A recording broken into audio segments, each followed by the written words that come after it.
ارشاد فرمایا جو کچھ آسمانوں میں ہے اور جو کچھ زمین میں ہے، والشمس والقمر، اور سورج بھی اللہ کو سجدہ کرتا ہے۔ علماء کہتے ہیں یہ سورج جب طلوع ہوتا ہے تو سجدے سے اٹھتا ہے،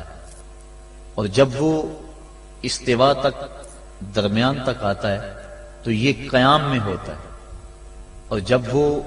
دوبارہ مائل بغروب ہوتا ہے تو یہ رکوع میں ہوتا ہے، اور جب وہ غروب ہوتا ہے تو سجدے میں ہوتا ہے۔ ایک حدیث کے لفظ بھی ہیں کہ سورج جب ڈوبتا ہے تو عرش الہی کے نیچے سجدہ ریز ہوتا ہے۔ کائنات کی ہر شے اس کی عبادت میں ہے، ہر شخص ہر شے کا انداز عبادت اپنا ہے۔ درخت قیام میں ہے، چوپائے رکوع میں ہیں، مینڈک اور اس قبیل کے دوسرے جانور تشہد میں ہیں، اور حشرات الارض سجدے میں ہیں۔ انسان کی عبادت کو ساری عبادتوں کا مجموعہ قرار دے دیا گیا، اور اس کو کہا تو چونکہ اشرف المخلوقات ہے تو ایسی عبادت کر جس میں سب کی عبادتیں شامل ہو جائیں۔ درختوں کی طرح تیری عبادت میں قیام بھی ہو، چوپایوں کی طرح تیری عبادت میں رکوع بھی ہو،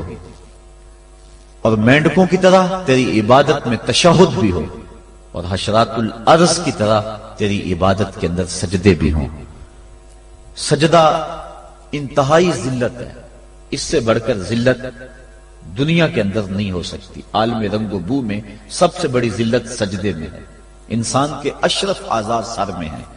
دیکھنے کی قوت آنکھیں سر میں، بولنے کی قوت زبان سر میں، سننے کی قوت کان سر میں، سونگنے کی قوت ناک سر میں، سوچنے کی قوت دماغ سر میں، اور یہ سر مالک کی چوکھٹ پہ دھرا ہوا ہے۔ پیشانی بھی رگڑی جا رہی ہے اور ناک بھی رگڑا جا رہا ہے، اور زبان سے کیا کہہ رہا ہے؟ سبحان ربی العالی، مولا دیکھ مجھ سے بڑے ذلت میں کے درجے میں کوئی نہیں ہے اور تجھ سے اعلیٰ کوئی نہیں ہے۔ اپنے عجز کا اعلان کر رہا ہے اور مالک کی الوہیت کا اعلان کر رہا ہے، لیکن جب سجدے سے سر اٹھایا پھر کہا اللہ اکبر۔ اس کا معنی اللہ سب سے بڑا ہے، یعنی سجدے میں پہنچ کر انتہائی ذلت امیز عبادت میں مبتلا ہو کر کہیں دل کے کسی گوشے میں یہ خیال نہ بیٹھ جائے کہ میں نے اس کی عبادت کا حق ادا کر دیا۔ کہا سر اٹھا تو کہے اللہ اکبر، مولا تو بہت بڑا ہے، تو اتنا بڑا ہے کہ میری عبادتیں تیری بڑائی کو خراج پیش نہیں کر سکتی، اس لیے میں سجدے میں جھک کے بھی کہہ رہا ہوں کہ تیری عبادتوں کا حق مجھ سے ادا نہیں ہو سکا۔ تو اتنا بالا ہے، اتنا بڑا ہے، اتنا عظیم المرتبت ہے کہ تیری عبادت کا حق ادا نہیں ہو سکتا۔ مصطفیٰ جان رحمت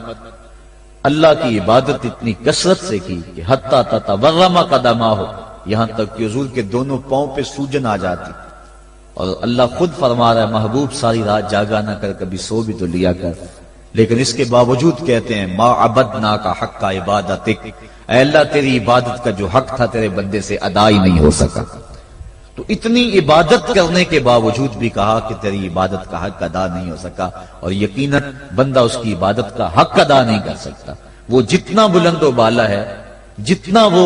عظیم المرتبت ہے، جتنی اس کے شانیں ہیں، بندہ جتنا مرضی جھک جائے اس کی عظمتوں اور اس کی بڑائیوں کو خراج پیش کرنے کا حق ادا نہیں ہو سکتا۔ اس لیے جھک کر جب سر اٹھایا پھر اس کی بڑائی بولی اللہ اکبر، مالک تو سب سے بڑا ہے،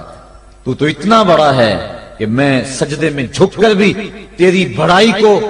خراج پیش نہیں کر سکا، اور تیری بڑائی کے سامنے سر جھکا کر بھی اپنی عجز کا اظہار کر کے بھی میں پھر بھی خراج نہیں دے سکا، اور بھی جھکنے کہ میرے اندر سخت ہوتی اور کوئی حالات ایسے ہوتے پھر بھی تیری بڑائی کا حق ادا نہ ہو سکتا۔ تو اتنا بڑا ہے اور اتنا بلند و بالا اور عظیم المرتبت ہے۔